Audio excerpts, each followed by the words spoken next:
안녕하세요. 예, 형소법 주관식 이제 사례집 대비할 건데 잠깐만요. 제 이름은 오전 선생님이 아니고 제 이름은 제 전화번호는 이거니까 공부하실 때 언제든지 질문 있으면 문자로 보내주면 제가 바로 답을 해드릴게요. 문자로 보내주시고 그 일단 요 사례집으로 요거로 할 건데 여러분 어차피 법원행시 2차 준비하시는 거잖아요. 법행 2차. 요새 2차는 100% 케이스입니다. 이젠 단문 안 나와요. 단문이 나오더라도 케이스 쟁점으로 쓰면 돼. 그러니까 짧은 단문이 나오니까 이 2차는 케이스니까 케이스만 대비하시면 되니까 요 교재만 보시면 돼요. 요 교재만 보시면 되는데 다만 한 가지 여기 있는 교재들은 기본 사례들이에요. 여기 있는 교재는 기본 사례들이고 그러니까 이 케이스 문제인데 그러니까 교재는 기본 사례인데 요즘에 출제 경향이 최신 판례를 그대로 문제를 내요. 최신 판례. 그러니까 실제로 막 엊그제 나온 판례를 그대로 문제를 낸다고. 그러니까 최신 판례를 그대로 사례화하는 거예요. 사례화하기 때문에 제가 이 최신 판례 문제를 준비하고 있어요. 그러니까 여러분들 우리가 기본 사례 풀어보고 판례 나눠드릴 거야. 판례 나눠드리면 그걸 보시면 되고 이해되겠습니까? 그리고 이번 여러분들은 시험도 보고 제가 첨삭 해드릴게요. 제가 한번 쓰시는 거 한번 보고 할 테니까 요것만 하시면 2차 대비는 이걸로 그냥 끝내면 돼요. 이걸로 2차 대비는 이걸로 끝내면 되고 다른 거 보실 필요 없어요. 이해되겠습니까? 이번 수업 들은 걸로 법행 2차 형소법 이걸로 대비를 끝내면 되십니다. 되겠습니까? 로스쿨 준비하시는 분은 좀 더 해야 되고 근데 법행 2차는 뭐 충분하게 이제 대비할 수 있습니다. 되겠어요? 보시면 되고 사례 들어가기 전에 먼저 여러분들 몇 가지 말씀드릴 게 있는데 형소법이 절차법이긴 합니다. 형소법이 절차법인데 이제 주어진 거죠. 절차법인데 문제는 아까 말했듯이 케이스 문제가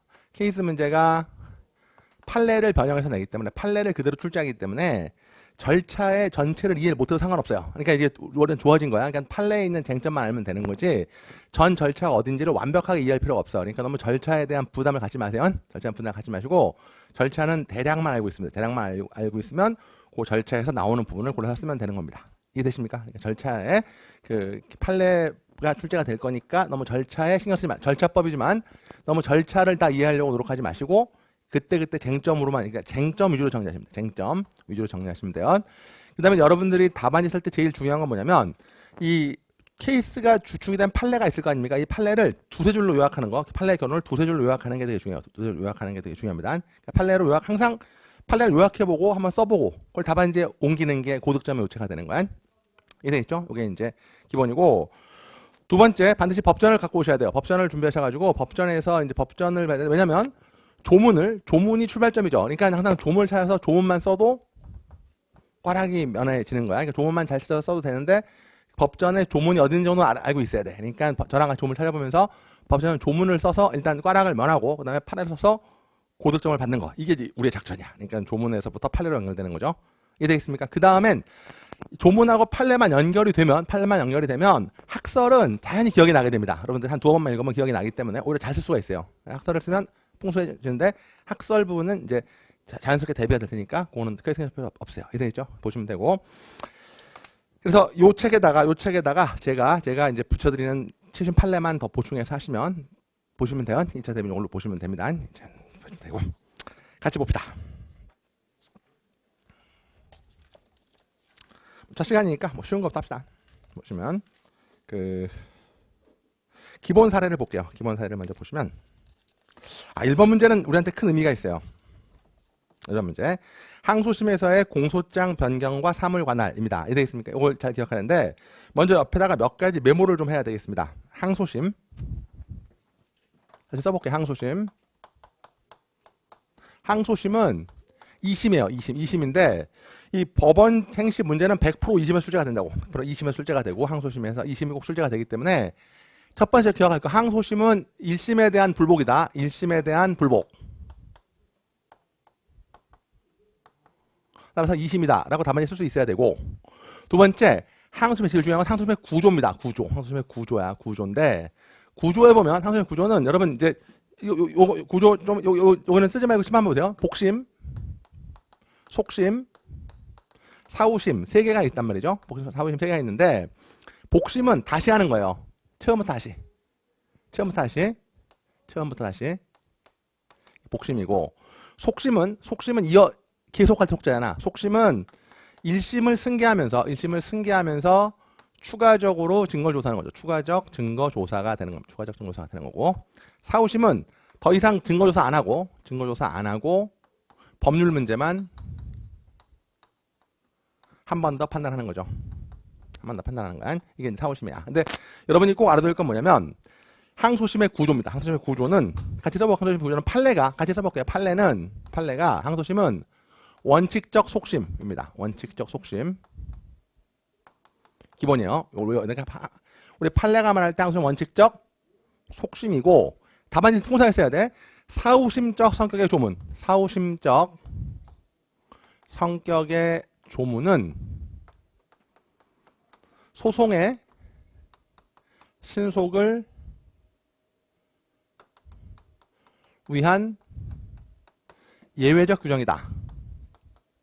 이걸 답안지에 써야 돼요. 항소심은 원칙의 속심이고 사후심적 성격의 구조는 소송의 신속을 위한 예외적 규정이다. 까지를 답안지에 쓸 수 있어야 돼요. 항소심 구조. 그래서 그 판례의 태도인데 판례의 태도를 이렇게 쓰시면 안 되고 제가 말한 대로 써야 돼요. 거기 로마자 2번에 2번 볼게요. 판례의 태도 보면 대법원은 항소심의 구조를 103조 원칙적 속심, 예외적 사후심 이렇게 답안지를 이렇게 강상에 쓰면 안 됩니다.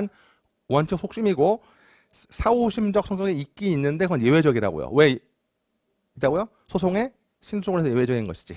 이해되십니까?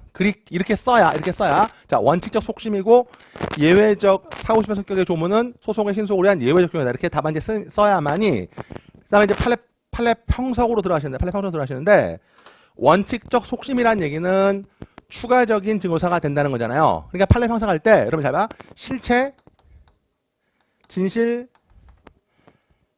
입장에서 판례가 타당하다. 이렇게 결론을 쓸 수 있어야 돼요. 그러니까 판례는 원칙적으로 속심으로 보는 거야. 즉 추가적인 증거사를 사용할 수 하고 있다는 것이죠. 이해되십니까? 추가적인 증거를 할 수 있는 거야. 그래야만 실체 진실을 발견할 수 있다라는 것이에요. 이해돼서 실체 발견할 수 있는 거야. 그러니까 원칙적 속심, 예외적 사후심 이걸 답안지에 쓸 수 있어야 되고 그렇게 하고 판례를 평석할 때 실체 진실주의 입장에서 뭐다? 판례 태도가 타당하다라고 연결할 수 있으셔야 됩니다. 여기까지 이해되십니까? 자 그러면 이렇게 해서 일단 판례를 쓰시는 게 되게 중요합니다. 이번 시간에 판례를 쓰시는 게 되게 중요하고요. 쓸 수 있겠죠? 그 다음에 여러분들 학설을 소개할 때는 그냥 소개하시면 돼요. 판례는 사후심으로 보는 견해도 있고 뭐 속심으로 보는 견해도 있으나 학설 대립은 뭐 있으니까 판례의 태도만 정확하게 소개하시면 됩니다. 되시겠습니까? 판례 소개하시고 판례 평석하시고요. 여기까지 이해되십니까? 그러면 이게 왜 중요하냐? 연결해야 돼요. 판례는 항소심을 원칙적 속심으로 보기 때문에 이걸 봐요. 추가적인 증거조사가 가능하죠. 뭐가 가능하다고요? 추가적인 증거조사가 가능하잖아요. 그지? 가능하기 때문에 여러분 이걸 연결해야 돼. 공소장 변경이 가능하다는 겁니다. 공소장 변경이 가능하다는 거야. 이게 첫 번째요. 이제 빌드업은 다 끝났어요. 그래서 항소심에서는 공소장 변경이 가능하다. 이거는 반드시 기억해놔야 돼요. 반드시 기억해놔야 돼요. 왜냐면 답안지 꼭 나올 거니까 기본 항이니까. 그러니까 다시 한번 항소심은 속심이고 추가적 증거조사가 되니까 항소심에서 공소장 변경이 가능하다. 이게 출발점이에요. 왜? 추가적으로 증거 조사하다 보니까 사태가 바뀔 수도 있죠. 이거 그런 죄가 아닌데? 라고 판단할 수 있다는 거예요. 이해되세요? 여러분 거기 관련 사례 볼게요. 관련 사례 보면 자 여러분 셋째 줄에 갑과 을은 항소하에서 함께 재판을 받고 있는데 입원 치료를 받고 있던 B가 형사가 항소심 심리가 진행되는 도중에 사망했어요. 사망했지. 보이세요? 그러면 사망한 거에 대해서 증거 조사가 들어가는 겁니다. 여러분 그러면 자 동그라미 치고 화살표를 옆으로 빼서 써볼게. 써봐야 돼. 사망과 폭행 사이에 인과관계에 대한 증거 조사 가능. 그러니까 사망과 폭행 사이에 인과관계에 대한 뭐가 가능하다고요? 증거 조사가 가능하다고. 죽은 거에 대해서 이 사람이 때려서 죽은 거야. 결국 그지? 그 인과관계에 대한 증거 조사가 가능하다는 거야. 그러니까 원래 폭행치상에서 뭐로 바꿀 수 있는 거죠? 폭행치사로 바꿀 수 있다는 겁니다. 변경할 수 있는. 왜? 증거 조사가 가능하니까. 이래서 그걸 이해해야 돼. 증거 조사가 가능하니까 폭행치상에서 폭행치사로 공소장 변경이 가능하다라는 것입니다. 여기까지 이해되십니까? 됐나요? 됐나요? 자, 그런데 이제 그 다음에 약간 이제 암기가 필요한데, 그러면 이 문제는 폭행치상, 이제 항소심의 구조상 공소시효가 가능하니까 항소심에서 사망했을 때 증거조사에서 폭행치상에서 뭐로 변경할 수 있다? 폭행치사로 공소장을 변경할 수 있는 거잖아요. 그런 거잖아요. 그지? 여기까지 이해되십니까? 그러니까 잘 봐요. 근데 문제는 뭐냐면, 여러분들 이미 알고 있겠지만 하나 더 빌드업을 해야 되는데, 여러분 시험에 나올 수 있는 게 관할입니다. 관할은 여러분이 알아들게 토지 관할이 있고 사물 관할이 있는데 100% 사물 관할이 납니다. 토지 관할은 지역에 따른 관할의 분배고, 사물 관할은 사건의 경중, 사건의 경중에 따른 관할의 분배요. 사물 관할은 사건의 경중에 따른 관할의 분배입니다. 여기까지 이해되세요? 됐나요? 그러면 여러분 잘 봐요. 상해죄가 단독판사 관할이에요. 좀 어렵지? 상해죄가 단독판사 관할이야. 하지만 사망에 이르게 되면 이게 합의부 관할이 됩니다. 요것만 조심합니다. 그러니까 다친 상황이란 뭐죠? 단독판사 관할이야. 경미한 사건이지. 근데 죽었으면 뭐 된다고요? 합의부 관할이 되는 거죠. 그래서 여러분이 꼭 찾아야 될 게 바로 뭐냐면 8조 2항을 찾아야 돼요. 8조 2항. 조문을 보고. 이제 다 된가? 8조 2항을 찾아야 된. 됐나요? 8조 2항. 그래. 학생 미안한데 8조 2항 좀 읽어줄까? 조문 있지? 자, 같이 들어보세요. 조문 있는 분들은. 예. 2항.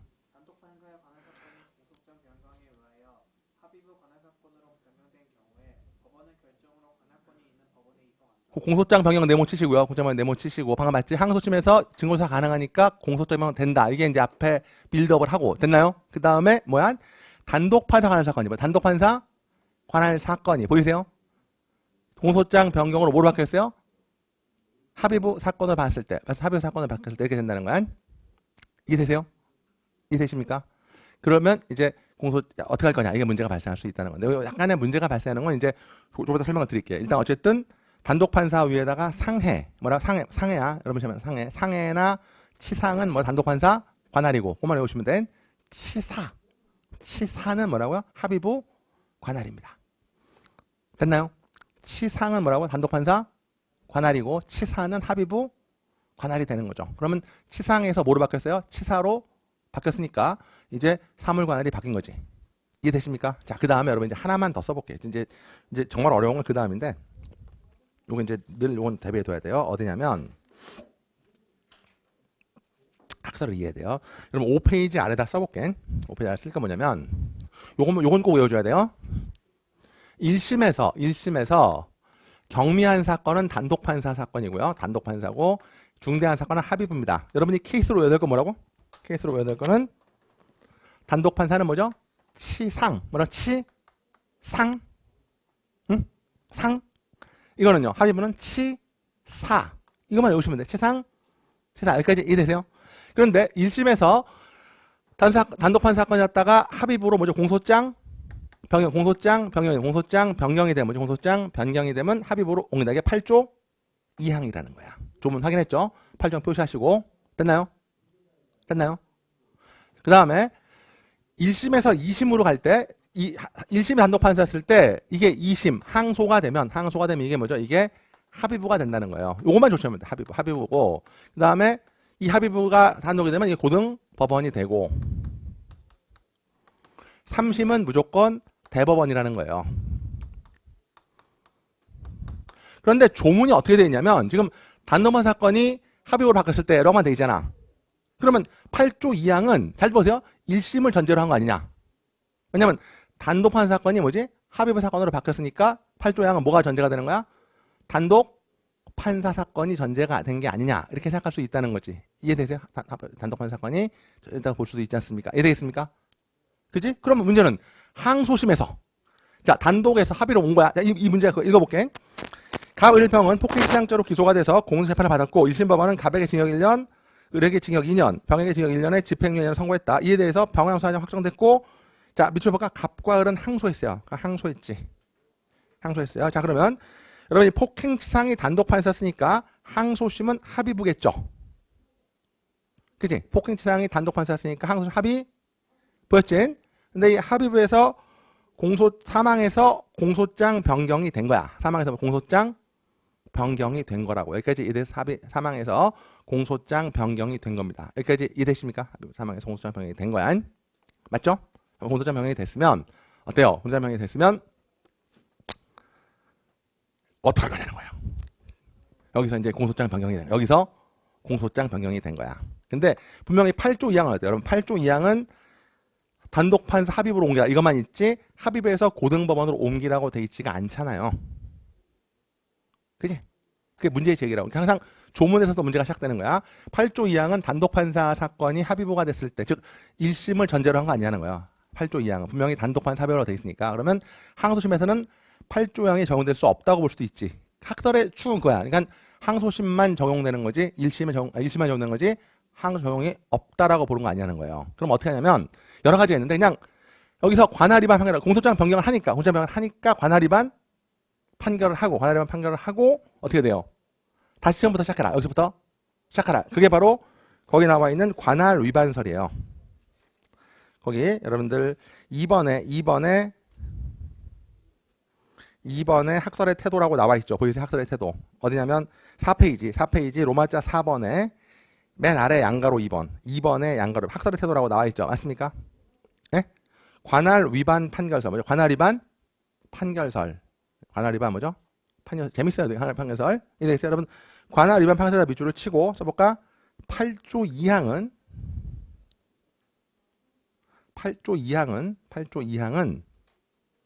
1심에만 적용. 8조 2항은 어디에만? 1심에만 적용되기 때문에 이렇게 뭐 이송하거나 할 수 없고 그러고요. 관할 위반으로 하자는 견해입니다. 여기까지 이해되세요? 8조 2항은 어디에만? 1심에만 적용. 이해되세요? 이해해야 된? 두 번째 어떤 거 더 재밌는데 합의부에서 공소장 명령이 됐죠. 합의부에서 공소장 명령이 됐지. 그러면 잘 봐. 이거를 이 합의부에서 공소장 명령이 되면 그냥 이 합의부가 그냥 2심으로 관여한다는 거야. 2심으로 뭐요? 관여하겠다는 거야. 2심으로 보겠다. 그냥 그래서 항소부가 지방법원 항소부가 2심 관할. 3번 먼저 할게. 지방 항소부가 2심 관할이지. 그냥 내가 하고 그리고 대법원으로 넘기겠다는 겁니다. 공소장 변경 태도. 기왕 이렇게 되는 거는 안 되니까. 그러니까 두 가지가 있는데 8조 2항이 1심에만 적용이 되니까 관할 위반으로 가자는 견해도 있고 아니 내가 그냥 2심으로 하고 변경 2심으로 하고 그냥 대법원으로 넘기겠다. 이게 뭐라고요? 2심 관할설이야. 1심 관할설은 뭐냐면 요게 여기서 공소장 변경이 되면 요게 요로 간다는 거지. 같은 합의부니까. 그래서 이게 합의부가 1심으로 관할하겠다는 거예요. 그래서 이렇게 갔다 변경되면 일로 와서 이렇게 가겠다는 거야. 그래서 여러분 거기 좀 어려운데 지방법원 항소부 1심 관할설에다가 밑줄 치고 지방법원 항소부 1심 관할설에다가 밑줄을 치고 화살표 위로 뽑아서 사심제가 된다는 비판이 있어요. 느낌 오세요? 지방항소부 1심 관할설 뭐라고? 사심제가 된다는 비판이 있습니다. 지방항소부 2심 관할설은 피고인의 심급의 이익을 침해한다는 비판. 원래 고등법원을 한번 가야 되는데 못 가고 그냥 2심으로 끝나는 거니까 피고인의 심급의 이익을 침해한다는 비판 이렇게 된다는 거예요. 다시 한번 써볼게. 관할 위반 판결설 되고요. 그다음에 지방법 항소부 1심 관할설. 1심 관할설은 뭐라고? 사심제가 된다는 비판이 있다는 거죠. 일로 올라왔다가 다시 이게 공소장 변경되면 일로 내려가서 1심으로 갔다가 이렇게 가겠다는 거잖아. 그러니까 사심제라는 비판이 있고 이해됐어요?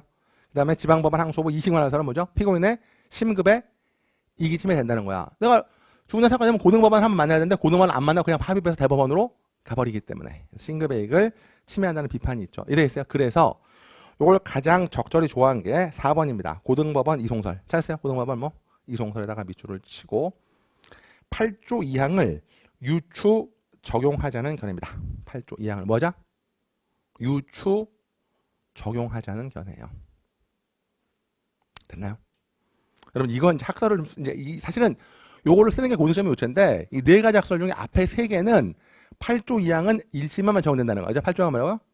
1심에만 적용된다는 거야. 그래서 가장 심플한 견해는 관할 위반 판결설입니다. 그냥 이건 이송하지 말고 관할 위반하고 다시 처음부터 시작하자는 견해야. 근데 그렇게 안 하고 합의부가 1심으로 관할하자는 견해, 2심으로 관할하자는 견해가 있습니다. 그거 소개하시면 되고요. 맞습니까? 그러나 다수는 뭐라고요? 고등법원으로 이송하자는 거예요. 그러니까 여기서 바뀌었을 때 일로 이송하듯이 여기서 바뀌었으면 고등법원으로 이송하자는 거예요. 이해됐어요? 8조 2항을 유추 적용하자는 견해입니다. 됐습니까? 그리고 판례를 소개해 줘야 됩니다. 판례를 소개해 줘야 돼요. 판례를 소개해 줘야 되는데 판례의 핵심 어디에 있냐면 조문입니다. 다시 한번 8조 2항을 꺼내 볼게요. 다 됐습니다. 이거 다 끝났어요. 8조 2항을 꺼내 볼게요.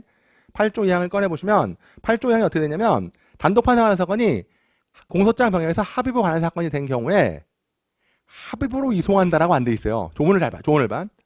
단독 판사 사건이 공소장 변경 절차에 의해서 합의부 사건이 있을 때 여러분 합의부로 보낸다고 돼 있어요. 그렇게 안 돼 있지. 관할권 있는 법원으로 이송한다라고 돼 있다고. 보이세요? 관할권 있는 법원. 이해되시겠습니까? 그러니까 결국 관할권 있는 법원으로 보낸다는 거잖아. 그 정신은 항소심에 유추 적용될 수 있다는 거예요. 판례는 그걸 선언하고 있는 거예요. 자, 동희 씨 거기 3번에 판례의 태도 별표 3개 치고 좀 읽어줄까? 양가로 3번에 판례의 태도.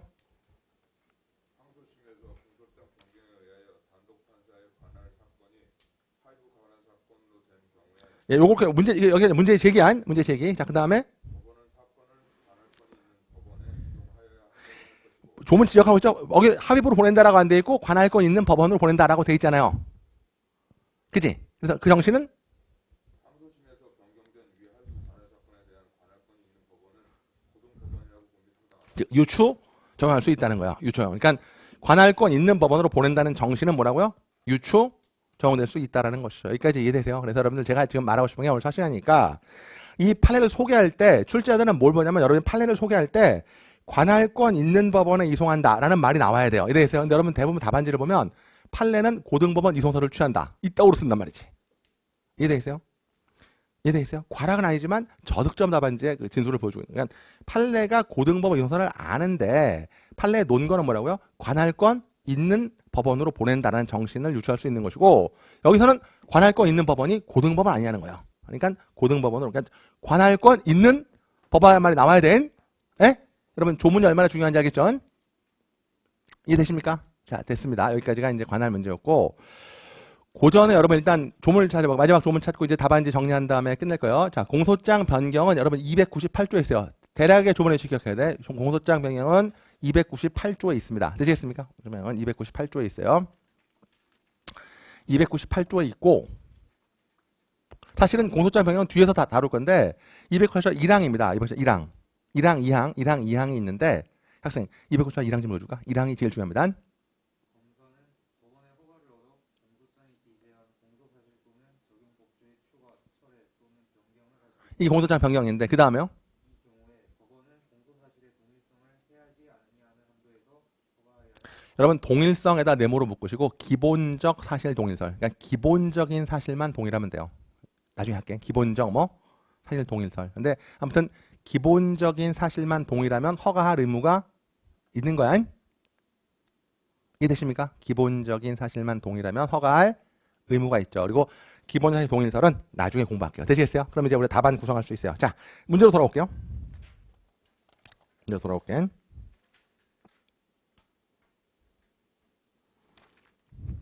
항소심에서의 공소장 변경을 사물관에 갑을병원 자 폭행에서 사망해서 자 밑줄 말만 해줄게. 공소장 변경을 신청하는 경우 법원이 취해야 될 조치를 검토하라 이렇게 나온다. 이거밖에 안 나와요. 자 지금 공소장 자 주어가 검사야. 검사가 상해치사로 공소장 변경을 신청했을 때 법원이 취해야 될 조치를 논해라 이렇게 돼 있지?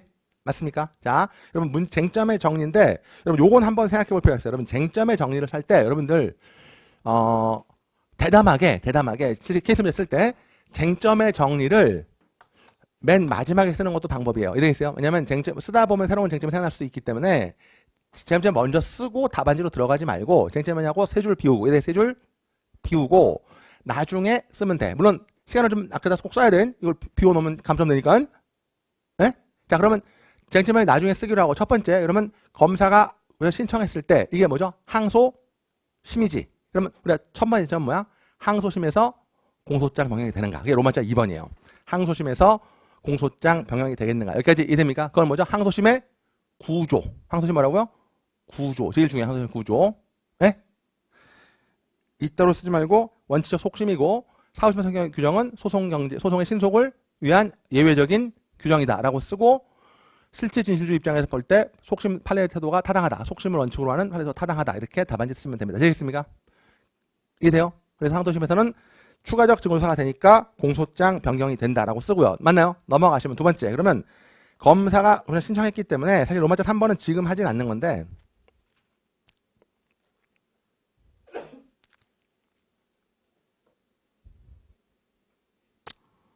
지금 하지 않는 건데 이건 약간 좀 이상해요. 그 순서를 바꿔야 됩니다. 순서를 바꿔야 돼. 3번하고 4번의 순서를 바꿔야 돼요. 3번하고 4번을 바꿔야 돼. 자, 여러분 검사가 신청했을 때 동일성이 인정되면 법원은 허가할 의무가 있는 거죠. 298조 소개하시고요. 동일성이 인정되면 뭐라고요? 허가할 의무가 있는 거죠. 여러분 거기 한번 써보기로 합니다. 그 너무 요약해놨는데 로마자 4번을 먼저 갈게요. 로마자 4번을 먼저 갈게요. 4번을 먼저 갈게. 이 답안이 안 좋네. 4번. 자, 여러분 298조 1항을 네모로 묶으시고 298조 네모로 묶으시고 조문 찾아야 돼. 201항 공소자 변경하면 298조 1항입니다. 맞습니까? 그리고 검사가 변경을 신청했을 때 동일성을 해야 허가해야 한다. 이렇게 돼 있지? 네? 여러분 옆에다 써볼게. 폭행치상과 상해치사는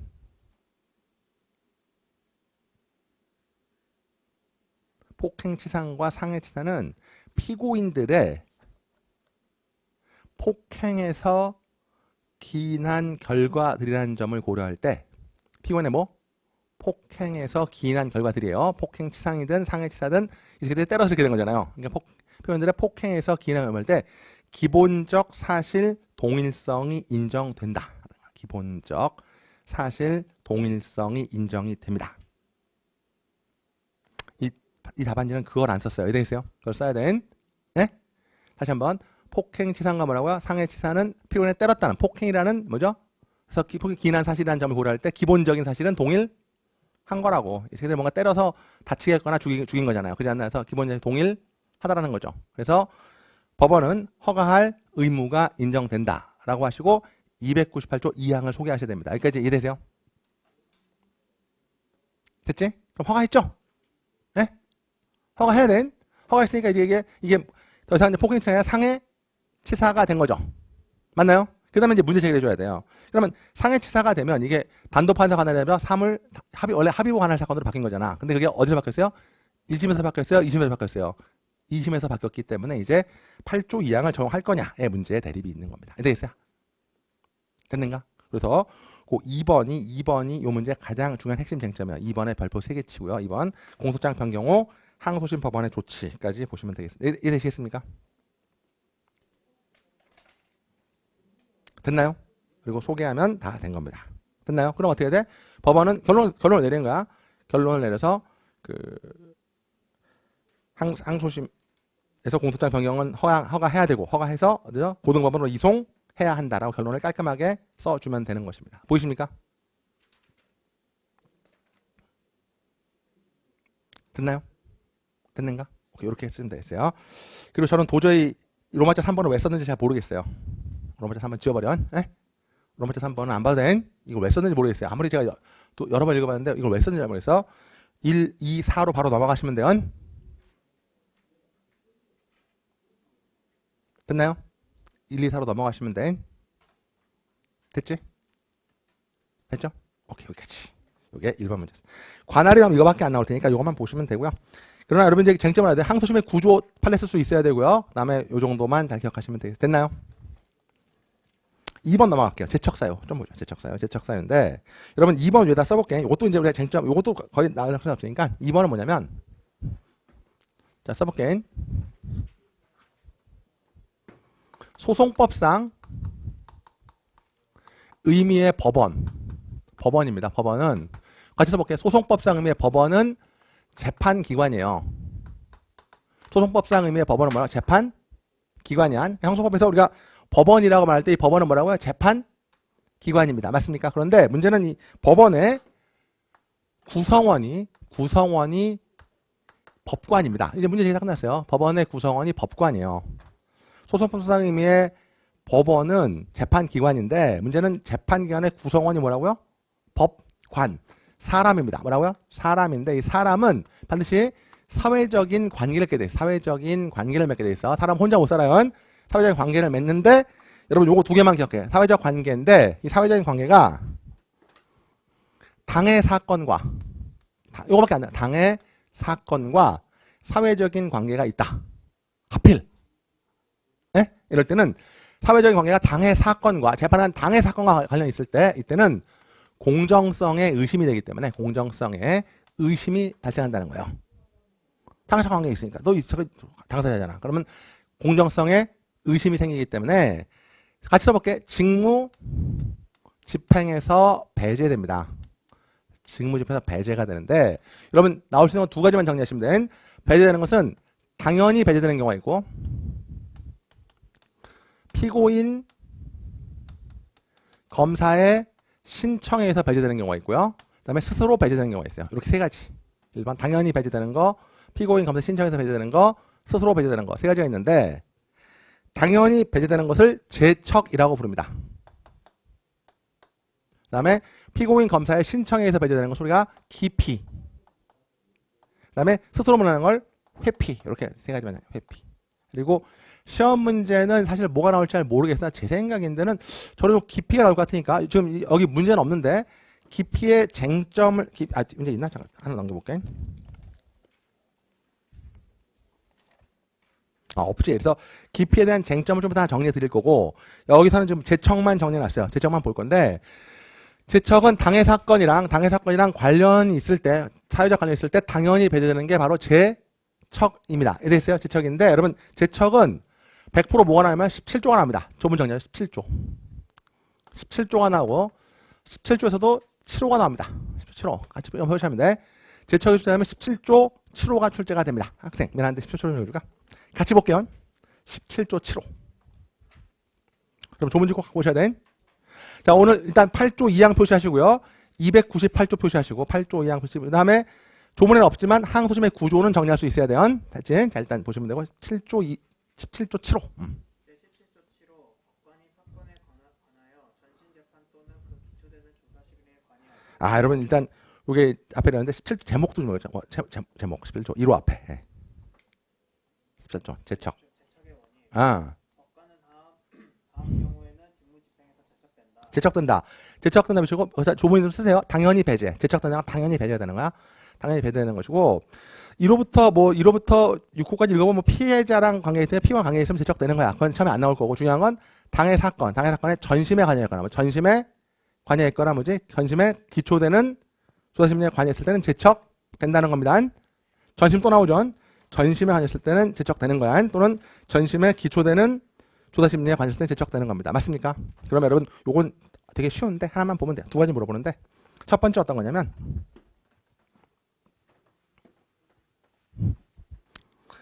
여러분 1심을 우리가 원심이라고 하고요.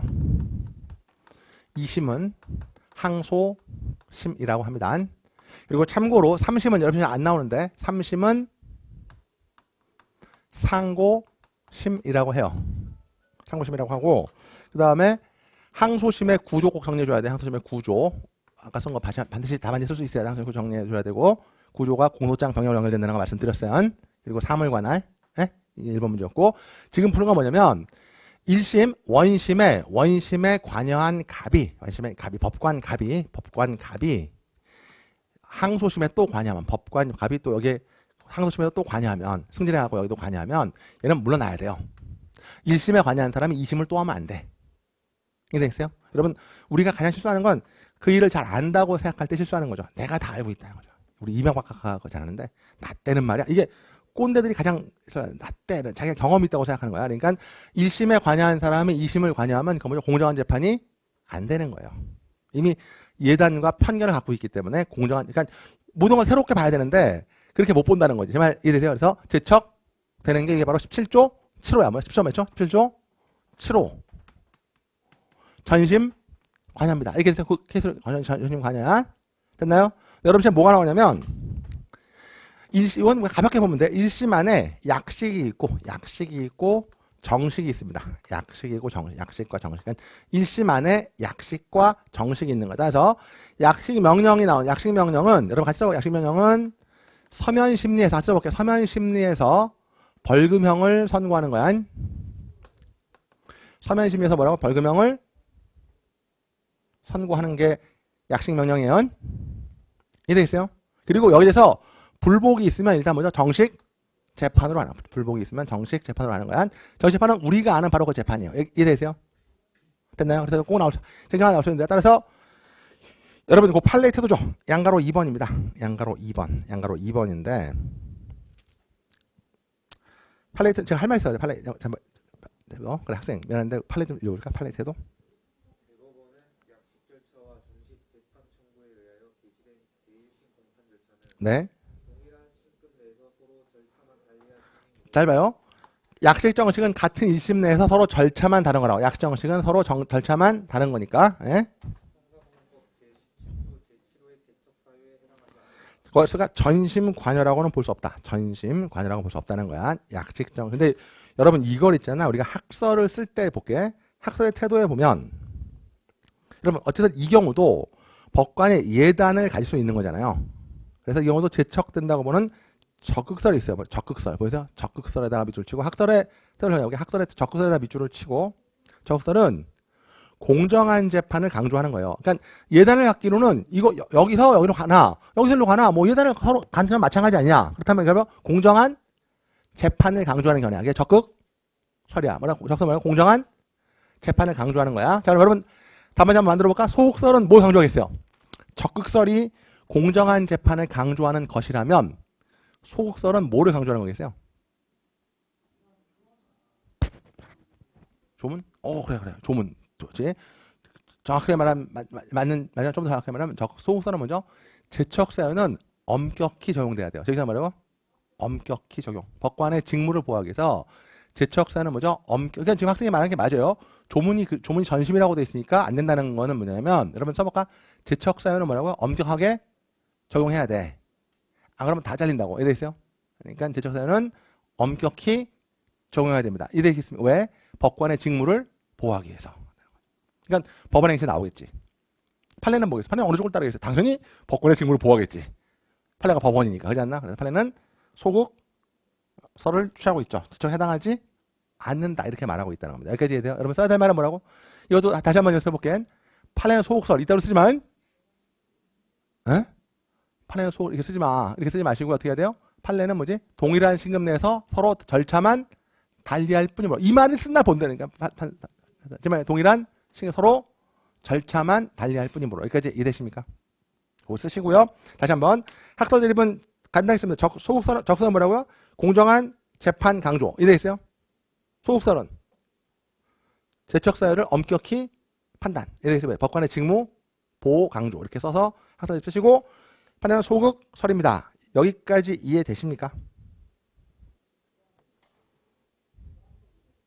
됐나요? 그래서 좀 검토를 여러분 선택해 줘야 돼. 여러분 전심은 분명 전심을 엄격히 해석하는 입장에서 판례가 타당하다는 거예요. 여러분 전심이란 건 2심에 대한 2심 이걸 말하는 거지. 이건 전심이라고 할 수가 없다는 거죠. 그래서 거기에 비춰볼게. 전심이란 상소에서 불복에 신청된 재판을 의미하는데 에다 밑줄 치고 엄격히 해석. 전심이란 말을 엄격히 해석해야 된다는 거예요. 전심은 앞에 있었던 모든 절차가 아니라 상소가 돼야 돼요. 상소가 돼야만 뭐죠? 전심이라고 볼 수 있다는 거죠. 그래서 판례의 태도가 타당하다까지 기억하시면 되겠습니다. 되시겠습니까? 됐나요? 요것만 기억하시면 돼요. 되세요? 응? 자, 이거는 10조 7호의 전심의 의미야 뭐라? 전심의 의미. 자, 10조 7호 전심 체크하시면 된. 남은 전심밖에 안 나요. 그다음에 여러분 그냥 온 김에 여기 각주 2번 비교판에 나와 있죠? 보이세요? 자, 약식명한 판사가 정치판의 항소심에 관여할 때, 뭐라고? 항소심에 관여할 때. 그러니까 얘가 여기에 관여했다가, 여기에 관여했으면 제척이 안 되는데, 항소심에 관여하면 제척이 되는 거야? 당연합니다. 네? 어디에? 항소심에 관여하면 제척이 되는 거야. 1심 안에 약식과 정식이 있는 겁니다. 맞습니다. 그래서 항소심에 하면 제척에 사유 해당한다. 이렇게 돼 있지. 근데 요 판례 뒤가 더 있으니까 하나만 더 적어드릴게. 항소심에 관하면 제척에 해당하죠. 네? 그래서 다만 당의 판사가 이미 직무집행에서 배제되어 있는 경우 제척할 실익이 없다. 이미 배제되어 있을 때는 제척할 실익이 있어요, 없어요? 없어요. 이미 잘려 있으니까. 이미 배제된 경우에는 제척의 실익이 없다. 제척의 실익이 없다가 팔레이트입니다. 이해되세요? 좋습니다. 그 다음에 이제 요시 마지막에 어떤 거냐면 3번입니다. 증거 보전을 담당한 판사, 증거 보전을 담당한 판사와 증거 조사하는 판사의 제적사 여부 이렇게 돼 있는데 이거는 의미가 있습니다. 왜 그러냐면 이것도 역시 17조 7호의 문제입니다. 17조 몇 호? 7호. 자, 이것도 17조 7호의 문제야. 17조는 지금 말했지만 문제 제기가 17조 7호는 전심 재판에 관여한 때, 잘 봐요. 전심 재판. 근데 전심 재판이 있는 게 아니에요. 그 기초되는 조사 심리에 관여한 때. 전심의 기초되는 조사 심리에 관여한 때가 제척 사유입니다. 여기까지 이해되죠? 그리고 조문 쓰시고요. 전심에 관여했을 때 그 기초된 조사 심리에 관여했을 때가 제척인데 전심에 관여한 경우, 자, 전심에 관여한 경우는 여기서는 일단 우리가 약식하고 정식은 아니다라는 걸 공부했어요. 이해되십니까? 이젠 요걸 할 건데 그 기초되는 조사심리를 공부할 건데 그 전에 여러분 두 가지 정리하셔야 돼요. 요거는 이제 우리가 정리해야 되는데 자, 여러분 수사가 같이 아래다 그려볼게. 그 아래 옆에다 7페이지 아래 요것만 그리고 자, 수사가 있고 공소를 제기하면 공판이 열립니다. 자, 수사가 있고 공소를 제기하라고요? 공판이 열리는 거야. 같이 써볼게요. 수사는 수사기관이 범죄를 규명하기 위해서 증거를 수집하는 거예요. 이걸 외워줘야 돼. 수사기관이 범죄를 규명하려고 증거를 수집하는 거. 이게 수사입니다. 같이 읽어볼게요. 수사가 뭐라고? 수사기관이 범죄를 규명하려고 증거를 수집하는 거. 이게 뭐야? 수사입니다. 공판은 법원이 형벌을 부과하기 위해서 증거를 조사하는 거예요. 그러니까 이 사실 공소를 제기하고 증거를 제출한 다음에 증거를 제출하는 거죠. 공소 제기하고 증거를 제출하면 증거를 조사하는 거예요. 이해되겠어요? 다시 한번 법원이 형벌을 부과하기 위해서 증거를 조사하는 게 공판이에요. 이거는 기본 개념으로 외워줘야 돼. 수사기관이 범죄를 규명하려고 증거를 수집하는 것이고 공판은 법원이 형벌을 부과하려니까 증거를 조사하는 거예요. 이해되시죠? 그런데 이 법원은 공소를 제기받은 법원이기 때문에 수소법원이라고 부릅니다. 뭐라고 불러요? 수소법원이라고 불러요. 수소법원이 증거를 조사하는 거야. 됐나요?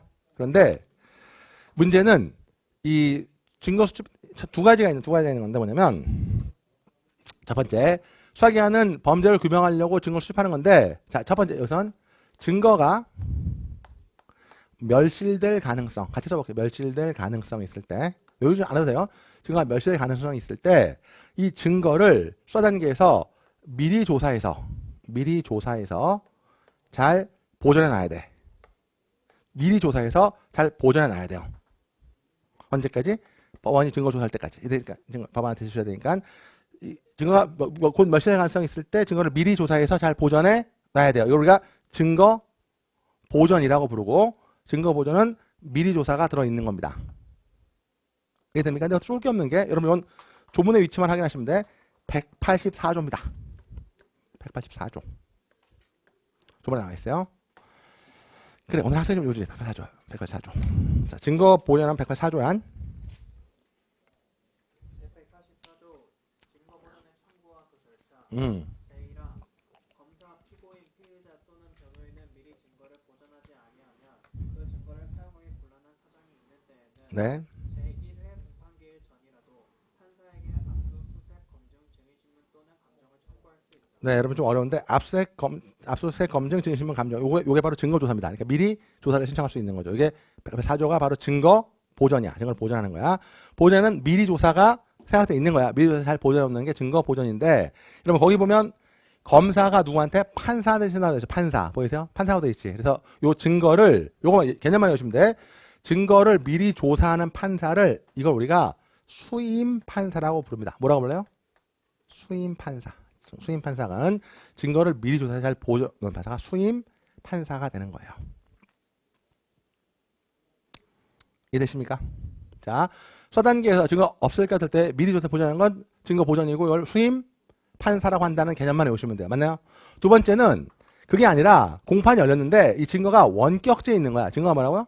원격지. 증거가 너무 멀리 떨어져. 증거가 원격지에 있단 말이죠. 원격지에 있을 때는 그러면 사실 수법원이 현장 검증으로 나가면 되긴 되지만 이게 좀 귀찮지 않습니까? 그래서 원격지에 있을 때 거기 법원, 이 원격지 법원에 법원이 조사해서 이 증거를 조사해서 이 조사 결과를 보내달라 라고 말할 수 있다는 거야. 그러니까 증거가 원격지에 있을 때 이건 조문이 없어요. 문제는 조문이 없는데 증거가 원격지에 있을 때 원격지의 법원한테 네가 좀 조사해서 나한테 보내줘라 라고 할 수 있다는 거야. 그럼 요 원격지 법원을 우리가 수탁판사라고 부른다. 요거만 수탁판사. 왜냐면 법원이 여기서 부탁하는 거잖아요. 부탁하는 걸 촉탁이라고 하기 때문에 촉탁하면 이게 수탁판사가 되는 겁니다. 여기까지 이해되십니까? 그럼 이제 그런 두 가지인데 이제 뭐 너무 재밌잖아요. 이건 지울게. 이거 썼죠? 자, 그러면 수탁판사야. 그러면 수임판사가 있고 수탁판사가 있어. 수법원 말고 알아둘 거 뭐야? 수임판사가 있고 뭐죠? 수탁판사가 있는 거야. 예? 여러분 알아둘 거. 여러분 수소법원이 기본이고 수임판사랑 수탁판사가 있습니다. 여기까지 이해되십니까? 자, 그러면 수소법원이 이게 만약에 1심으로 가져갈게. 1심이고 수소법원을 구성하는 법관 갑이 있어요. 수소법원을 구성하는 법관 갑이 있는데 1심이지. 얘가 2심에 관여하면 어떻게 돼요? 2심에 관여하면 당연히 제척됩니다. 뭐죠? 제척되는 거야. 전심에 관여했으니까 제척되는 거야. 그러니까 수소법원의 갑이 2심에 관여하면 제척되겠지. 두 가지를 물어봅니다. 그러면 여기 수임판사로 관여했던 수임판사 을이 2심에 관여하면 어떻게 되는 건지 이해되세요? 2심에 어떻게 되는 건지 이해되세요? 그 다음에 수탁판사 병이 2심에 관여하면 어떻게 되는 건지 이게 논의가 된다는 거예요. 수소법원 구성한다면 당연히 제척되겠지만 수임판사나 수임판사나 수탁판사도 2심에 관여하면 제척이 되겠는가? 라는 겁니다. 제척이 되겠는가? 이해되겠어요? 이것은 여러분 쫄 거 없습니다. 쉬운 것부터 할게요. 조문의 해석 문제입니다. 조문의 해석 문제인데 이거 좀 어렵습니다. 여러분 17조 7호를 다시 한번 볼게요. 17조 7호.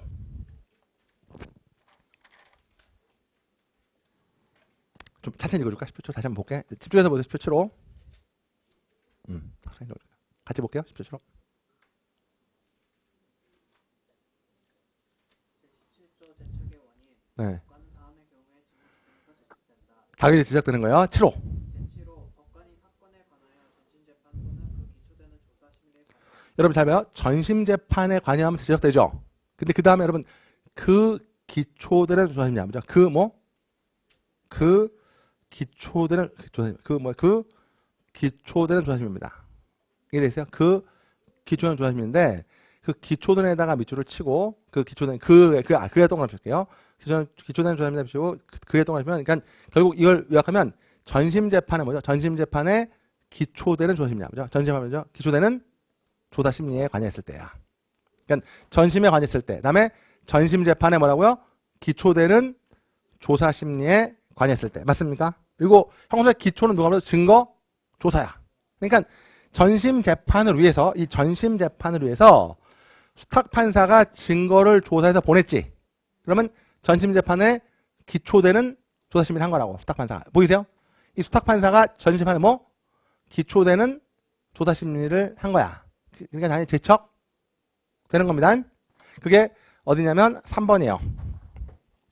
제1심에서 수탁판사로서 증거 3번 8페이지 3번이죠. 1심에서 수탁판사로서 증거조사를 한 제2의 경우 이렇게 되어 있는데 증거조사는 여러분 자 재판의 내용성에 관여한 행위. 밑줄볼까? 재판의 내용성에 관여한 행위. 이게 바로 뭐죠? 조문상 기초되는 조사심리입니다. 증거조사가 뭐라고요? 내용을 형성하는 거고 이게 기초되는 조사 심리라고. 형사 증거조사가 기초되는 조사 심리에 관여한 겁니다. 맞습니까? 그래서 판례 또한 1심에서 피고인에 대한 유죄의 증거 사용된 증거를 조사한 판사 보이세요? 여쭤볼게. 피고인의 1심 판결에서 피고인에 대한 유죄 사용된 증거를 조사한 판사 보이세요? 이게 뭐지? 수탁 판사. 수탁 판사는 전심 재판에 조사에 관여했기 때문에 항소심에서 제척된다는 거야. 항소심 관여할 수 없다. 게다가 제척된다라고 쓰면. 그러니까 수탁 판사는 별로 어렵지가 않습니다. 이해 되십니까? 됐나요? 근데 이제 문제는 그 다음에 이제 수임 판사입니다. 수임 판사가 먼저. 수임 판사.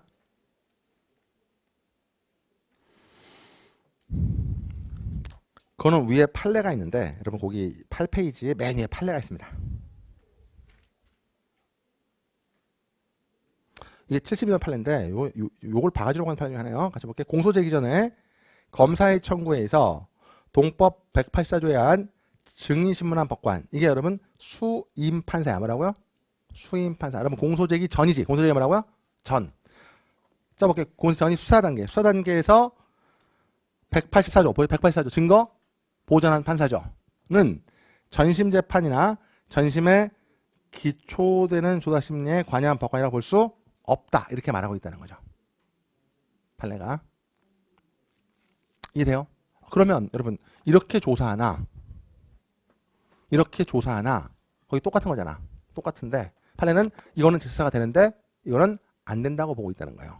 판례는 안 된다고 보고 있다는 겁니다.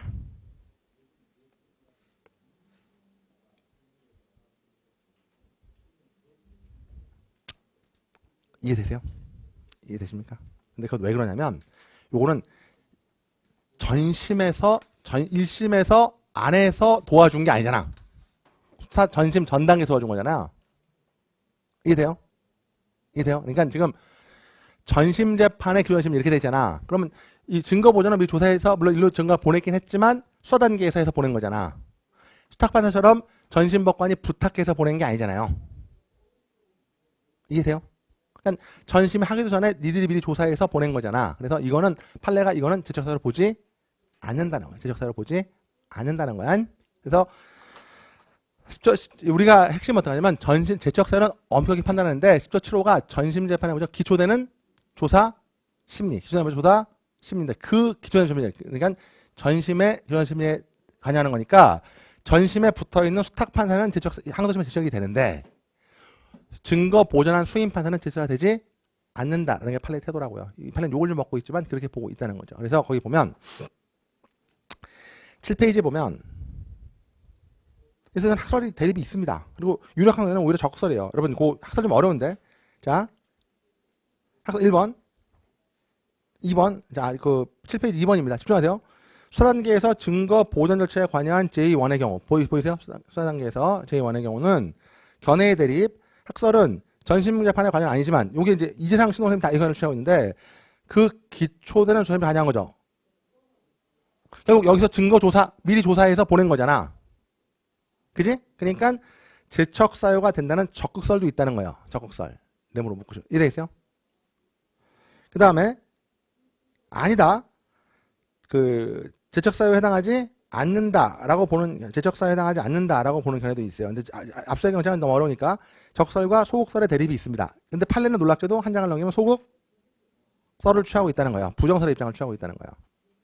여러분 지금 이 학설은 적극 소극설을 써놓고 또 판례는 부정설을 써놨는데 부정설이 소극설이야. 소극설 제척 사유가 아니다라는 거야. 제척 사유가 아니다라고 보는 경우죠. 여기까지 이해되십니까?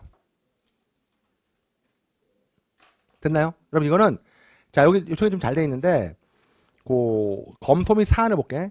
공소 제기 전 수사 단계에서 증거 보존 담당한 법관을 전심 재판에 관여하거나 사건에 기소되는 조사에 관여하는 보기에 무리가 있다. 여기다 밑줄을 치고요.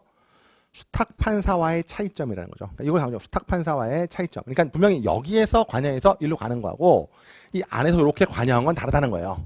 그러니까 수사 단계에서 관여한 거를 전심에 기초되는 조사심이라고 보기는 어렵다라고 보는 판례의 태도가 타당하다 이렇게 볼 수도 있고 이래 있어요. 근데 여러분 이 경우는 판례만 잘 소개하면 여러분 적법 절차 강조해서 공정한 재판 강조해서 소속서를 취해도 상관없어요. 감점 안 됩니다. 왜냐면 구조의 차이가 없으니까. 네?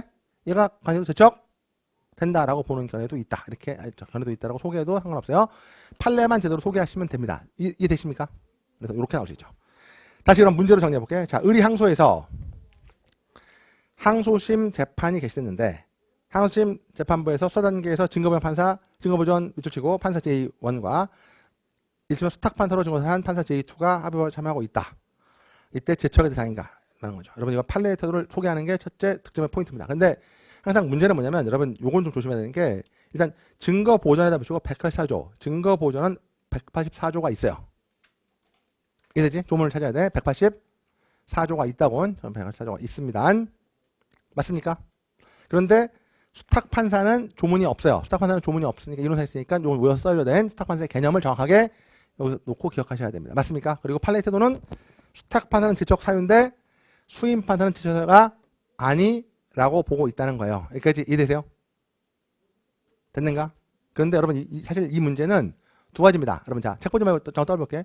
판례 놀랍게도 수사 단계에서 증거 보전 절차에 관여한 판사는 전심이나 전심의 교환 조심에 관여했다고 볼 수 없다. 이렇게 본다는 거예요. 자, 다시 한번 수사 단계에서 증거 보전에 관여한 판사는 뭐라고요? 전심이나 전심 재판에 교환에 관여한 법관을 볼 수 없다. 이렇게 요 밑줄을 답안지에 소개해 줘야 돼요. 여기서 10초를 소개하시면서 밑줄을 답안지에 소개해 줘야 돼. 판례는 소속설 이대로 쓰지 말라고는 됐나요? 그리고 이제 여러분 판례를 따를 건지 안 따를 건지 여러분이 결정하시면 돼. 자, 판례를 따르겠다고 마음 없으면 뭐라고요? 수사 단계에서 증거 보전에 관여한 것을 전심에 직접 관여했다고 보기에는 무리가 있다는 거야. 여기서 잘 봐. 여기서 수탁판사로서 이거를 직접 도운 거하고 수사 단계에서 미리 조사해서 도운 건 다르다는 거야. 그럴 것 같긴 해요. 그렇지 않나? 그럴 것 같긴 하지. 그지? 그러니까 도면다는 게 이렇게 바로 옆에서 도왔다는 거는 기존에 관여한 거라고 볼 수도 있겠지만 수사 단계에서 미리 조사해서 보낸 것은 그렇게 보기에는 좀 무리가 따르니까 판례가 타당하다라고 볼 수도 있고. 이해되겠어요? 아니다. 공정한 재판을 강조해서 얘도 어쨌든 증거조사에 관여했으니까 제쳐서야 된다는 이재상 선생님이라든가 신동훈 선생님의 견해를 소개해도 됩니다. 제 말 이해되십니까? 중요한 것은 판례를 정확히 소개하고 논리를 정확히 쓰는 게 되게 중요하다고. 이해되세요? 됐는가? 근데 제가 높아지면 하나만 더 말씀드리면 수임판사가 두 종류예요. 수임판사 두 종류인데 수임판사는 이렇게 미리 증거를 보존하는 수임판사가 있고 여기서 영장을 발부하죠. 영장을 같이 써볼까요? 영장을 발부하는 수임판사가 있어요. 여러분 학설상 영장을 발부하는 수임판사는 절대 제척사유가 안 돼요. 이건 전혀 증거사 안 한 거니까 영장을 발부하는 수임판사는 제척사유가 되지 않습니다. 여기까지 이해됩니까? 됐나요? 오케이. 그래서 그게 이제 그 학설 대립이 소개되어 있으니까 그것만 증거 보존하는 수임 판사가 되겠냐 안 되냐 학설 대립이 있는 겁니다. 되십니까? 자, 그럼 여러분 다 했고 요것만 정리하고 잠깐 쉽게 실판 보세요.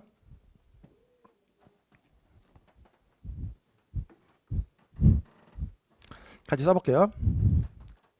항소심에서 제척되는 법관 1번 1심의 수호법원 구성원 당연히 됩니다. 강서지법에서 법관은 1심의 수호법원 구성원 제척되죠. 이게 10조 7호의 전심 관여가 되는 거예요. 이해되겠어요? 자, 문제는 뭐냐? 전심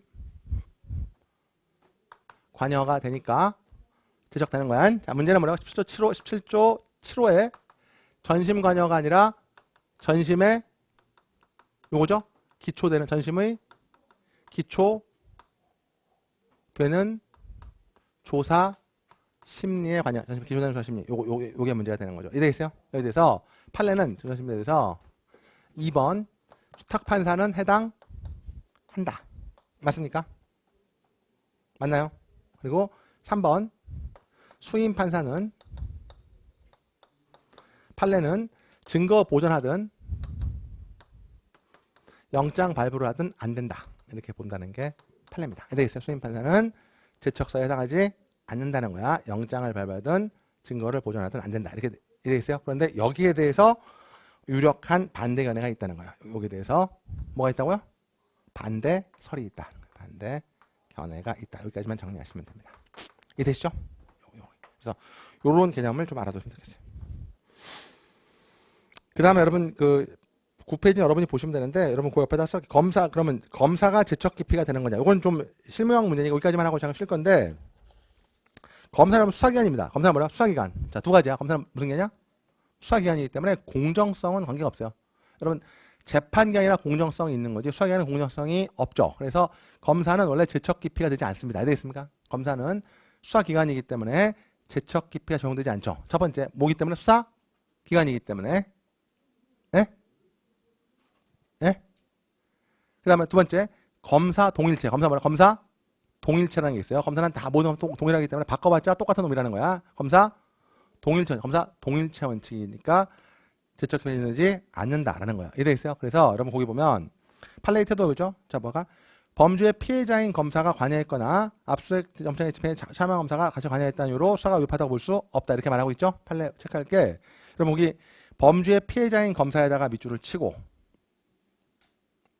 그 다음에 압수수색 영장의 집행에 참여한 검사가 다수에 관여했다 밑줄 치고 앞에 피해자인 검사에다가 동그라미 1번 압수수색 영장 집행에 참여한 검사가 동그라미 2번이라고 쓰신 다음에 17조입니다. 그러면 17조를 다시 가볼게요. 17조에 가면 10조 1호에 보면 법관이 피해자에 따라 되어 있죠. 10조 1호 가면 법관이 피해자 안 나오겠지만 피해자면 공정한 재판이 안 되겠죠.